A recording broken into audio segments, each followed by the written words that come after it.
اور جوابی کارروائی کرتے ہوئے ایبا نے رام دیو کو موت کے گھاٹ اتار دیا. تم بھی یہ داستان کمار دیوی کو سنانے کے بعد ہمارے لیے بہتری اور فائدہ کا کون سا پہلو نکلے گا؟ جواب میں سنگرام مسکرا دیا. اور تم بھی مورخ کے مورخ ہی رہے، ہمارے لیے فائدہ ہی فائدہ، بہتری ہے.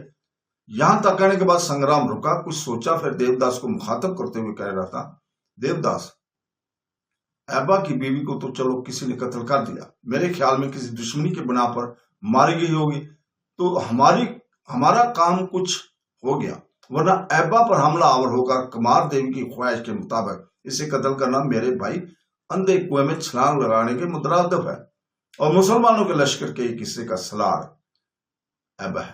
مسلمانوں کے لشکر میں داخل ہو کر اس پر حمل آور ہونا تو بہت دور کی بات ہے، اس کے دور سے دیکھنا بھی اپنی موت کو آواز دینا ہے. لہذا جو حالات اب تک رونما ہو چکے ہیں، ان کے مطابق ہم راج کماری کمار دیوی سے کہتے ہیں کہ ایبا نے شادی کر لی تھی. اگر ہم ایبا کی شادی کا ذکر کریں گے تو یاد رکھنا کہ کمار دیوی کے ذہن میں یہ پہلی سرب ہوگی، اور یہ کمار دیوی ایبا سے محبت کرتی تھی، اسے چاہتی تھی، اسے اپنی زندگی اور جیون کا ساتھی بنانے کا فیصلہ کر چکی تھی. جب اسے یہ خبر ہوگی کہ اس کو نظر انداز کرتے ہوئے ایبا نے کسی لڑکی سے شادی کر لی ہوگی، تو وہ ایبا کے خلاف اس کی نفرت کی پہلی وجہ ہوگی. اس کے بعد جب کمار دیوی کو ہم داستان کا دوسرا پہلو سنائیں گے اور یہ کہیں گے کہ جب اس کے بھائی رام دیو کو خبر ہوئی کہ ایبا نے اس کی بہن کمار دیوی سے شادی کرنے کی بجائے کسی اور لڑکی کو ہم سفر بنا لیا ہے، تو رام دیو ایبا کی بیوی پر حملہ آور ہوا، خود اس پر حملہ آور ہوا، یا اپنے ساتھیوں کے ذریعے کسی نہ کسی طرح اس نے ایبا کی بیوی کو قتل کروا دیا. اور ایبا کو جب خبر ہوئی کہ رام دیو نے اس کی بیوی کو موت کے گھاٹ اتار دیا، تو ایبا بڑے رازدارانہ انداز میں کسی نہ کسی طرح رام دیو پر وار ہوا اور اسے قتل کر کے رکھ دیا. کمار دیوی کے دل میں ایبا کے خلاف نفرت پیدا کرنے کی یہ دوسری وجہ ہو جائے گی. کمار دیوی کو جب خبر ہوگی کہ ایبا نے اسے ٹھکرا کر کسی سے شادی کر لی تھی، اور یہ کہ اس نے اس کے بھائی رام دیو کو بھی موت کے گھاٹ اتار دیا تھا، تب ایبا سے اس کی محبت اور پریم تو ختم ہو جائے گا، بلکہ اس سے نفرت کرنے لگے گی، اور اسی نفرت سے دیوداس تم سے فائدہ اٹھانا ہے. کمار دیوی نے تمہارے سامنے یہ شرط پیش کی تھی کہ اگر تم ایبا کو قتل کر دو تو شادی کر لے گی. یہ شرط اس بات کی بھی نشاندہی کرتی ہے کہ ایبا اور کماری کی تعلقات خراب ہو چکے ہیں، اور وہ اس کو چھوڑ کر شہاب الدین غوری کے لشکر میں شامل ہو گیا تھا، اس وجہ سے وہ اس کے خلاف ہو گئی ہوگی. بہرحال معاملہ کچھ بھی ہو، ہمیں اس سے کوئی غرض و غایت نہیں.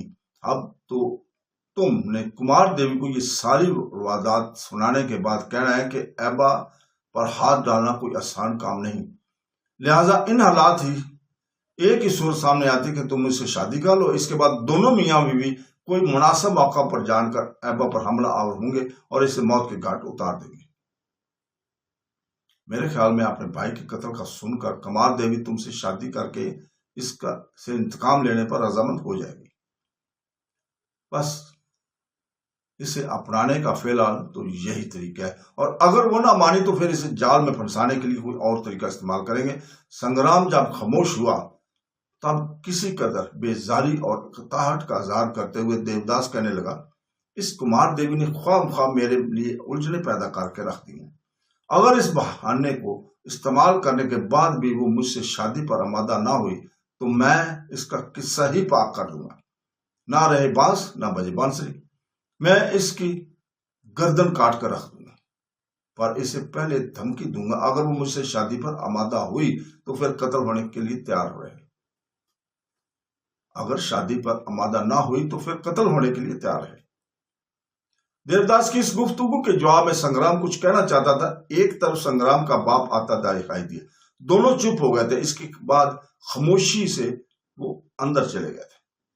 کمار دیوی بیچاری دوسری طرف، کمار دیوی بیچاری پنجرے میں بند کسی بے بس چھپی ہوئی کی طرح حویلی کے ایک سرے میں پریشانی کے عالم میں ایک نشست پر پڑی ہوئی تھی. کمرے میں دیوداس اسے دیکھتے ہی کمار دیوی سنبھل کر بیٹھ گئی.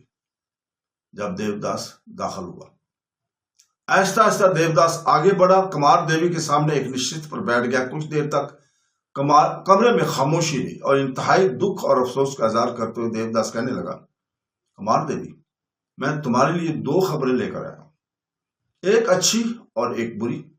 تمہارے لیے اچھی خبر یہ ہے کہ ایبا جسے کسی دور میں تم پسند کرتے تھی اور تم نے اسے اپنا جیون ساتھی بنانے کا تہیہ کر لیا تھا، وہی ایبا جس نے کبھی تم سے تیغ زنی اور تیر اندازی کا مقابلہ جیتا تھا، اس نے ایک لڑکی سے شادی کر لی تھی۔ اب تمہارے یہاں اسی دوران ایک بار پھر مسلمان کا سلطان ہندوستان پر حملہ آور ہوا ہے۔ جس طرح پہلے نارائن کے میدانوں میں جنگ ہوئی تھی، اسی طرح اب پھر ترین کے میدانوں میں جنگ ہوئی ہے۔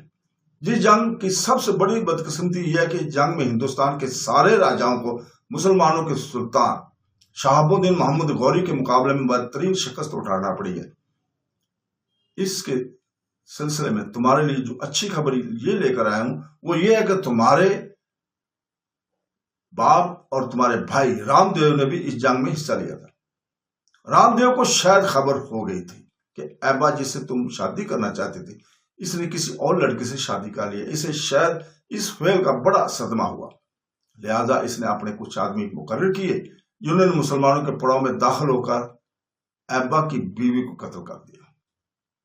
یہاں تک کہنے کے بعد دیوداس رکا، پھر اپنی بات کو آگے بڑھاتے ہوئے وہ کہہ رہا تھا، کمار دیوی، یہ تو تمہارے لیے ایک خیبر ہے، میں سمجھتا ہوں یہ تمہارے لیے اچھی خبر ہے۔ اب دوسری خبر جو میں کہنے لگا ہوں وہ تمہارے لیے بری خبر ہے۔ اب بری خبر کچھ یوں ہے کہ ایبا کو پتہ چل گیا تھا کہ اس کی بیوی کو قتل کرنے والا تمہارا بھائی رام دیو ہے، لہذا جنگ کے بعد جس وقت ہمارے لشکر شکست اٹھا کر بھاگ گئے اور مسلمانوں نے ہمارے لشکر کا تعاقب کیا، تو اس تعاقب کے دوران ایبا نے تمہارے بھائی رام دیو کو اپنا نشانہ بنایا اور رام دیو کو اس نے قتل کر دیا۔ یہاں تک کہنے کے بعد دیوداس پھر رکا، وہ سوچا اس کے بعد پہلے کی نسبت زیادہ نرمی میں وہ کمار دیوی کو مخاطب کرتے ہوئے کہہ رہا تھا، کمار دیوی، تم نے میرے سامنے یہ شرط پیش کی تھی کہ اگر میں ایبا کو قتل کر ڈالوں تو تم مجھ سے شادی کر لو گی۔ اب میں تم سے انکشاف کروں کہ ایبا کو قتل کرنا کوئی آسان کام نہیں ہے، اس لیے کہ وہ سلطان شہاب الدین غوری کے لشکر کے بہترین سلاروں میں سے ایک ہے، اور مسلمانوں کے لشکر میں داخل ہو کر مسلمانوں کے کسی سلار پر ہاتھ اٹھانا بہت دور کی بات ہے۔ اسے میلی نظر سے دیکھنا اپنے آپ کو موت کے منہ میں ڈالنے کے مترادف ہے۔ کمار دیوی، ان حالات میں نے یہ فیصلہ کیا کہ فی الوقت میں اور تم شادی کر لیتے اور اس کے بعد ہم دونوں میاں بیوی کی حیثیت سے ابا کی ناک میں رہیں گے، اور جب بھی مناسب موقع ملا دونوں مل کر ایبا کی موت کو گھاٹ اتار دیں گے۔ اس طرح تمہاری شرط شادی کی بھی پوری ہو سکتی ہے۔ کمار دیوی، اب میری اس پیشکش کو ٹھکرانے کی کوشش نہ کرنا، اس لیے کہ میں اب اپنی خواہش کی تکمیل کا انتظار کرتے کرتے تھکتا جا رہا ہوں۔ دیوداس جب چپ ہوا تب بڑی فکر مندی کے اظہار کرتے ہوئے کمار دیوی کہنے لگی، پہلے میرے چند سوالوں کو جواب دو، اس کے بعد جو کچھ تم نے کہا ہے اس کا جواب میں دوں گی۔ میرا پہلا سوال یہ کہ یہ بتاؤ کہ ترین کے میدانوں میں کتنے راجا سلطان شہاب الدین سے ٹکرائے؟ بے حد دکھ اور تعصب کے ساتھ اظہار کرتے ہوئے دیوداس کہنے لگا، لگ بھگ 150 ہندوستان کے راجاؤں نے شہاب الدین غوری پر حملہ کیا، لیکن ہندوستان کے راجاؤں کی بدقسمتی کے سلطان نے ہندوستان کے سارے راجاؤں کو مات دی۔ حالانکہ مسلمانوں کے لشکر کی تعداد 1 لاکھ سے کچھ اوپر تھی، جبکہ ہندوستان لشکر کی تعداد 3 لاکھ سے بھی اوپر تھی، بتایا جاتا ہے 10 لاکھ۔ پھر مزید یہ کہ 3000 تربیت یافتہ ہاتھی بھی شامل تھے، اس کے باوجود بھی ہمارے لشکر کو بدترین شکست کا سامنا کرنا پڑا۔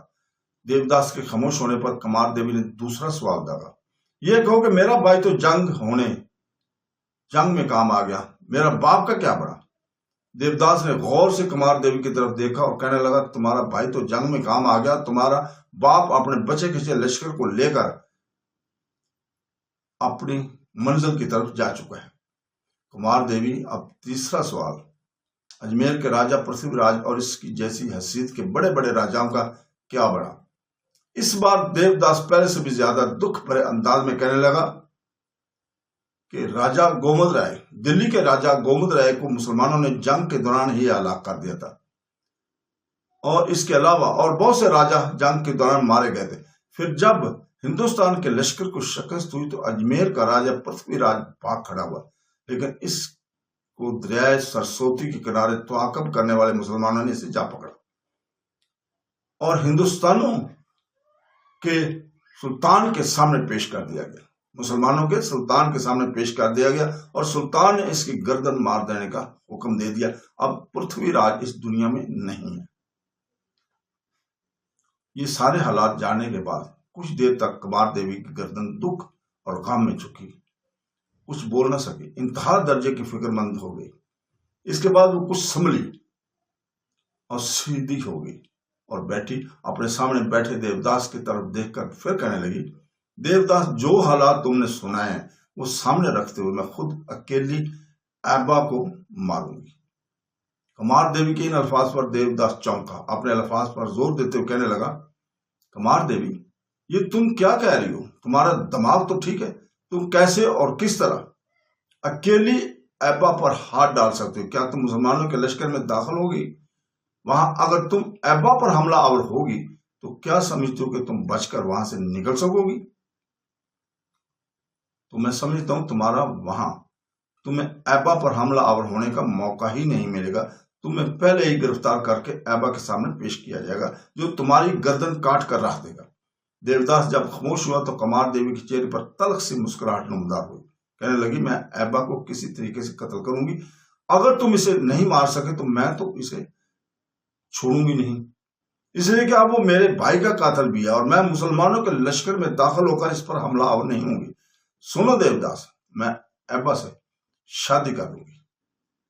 دیوداس چونکنے کے انداز میں اپنی جگہ سے اچھل پڑا اور کہنے لگا، یہ تم کیا کہہ رہی ہو؟ کبھی کہتی ہو تم اسے قتل کرو گی، کبھی کہتی ہو تم اس سے شادی کر لو گی، مجھے تمہاری باتوں کی کوئی سمجھ نہیں آتی۔ تنزیہ سے انداز میں کمار دیوی مسکرائی اور کہنے لگی، میری باتیں صاف اور سیدھی ہیں، تمہیں سمجھ آ جانی چاہیے۔ دیکھو، مسلمانوں کے لشکر میں داخل ہونے کے بعد ایبا پر واقعی حملہ آور نہیں ہو سکتی۔ میں یہاں تک کہتے کہتے کمار دیوی رک گئی، پھر دوبارہ اس نے دیوداس کو مخاطب کیا، جو کچھ میں کہنا چاہتی ہوں اس سے پہلے یہ بتاؤ کہ مسلمانوں کا لشکر اس وقت کہاں ہے؟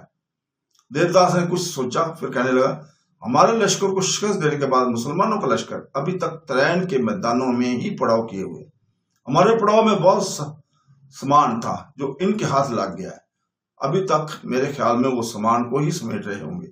دیوداس جب خاموش ہوا تب کمار دیوی کہنے لگی، اگر مسلمانوں کے لشکر میں ابھی تک ترین کے میدانوں میں ہی پڑاؤ کیے ہوئے تب میرا کام آسان ہو گیا۔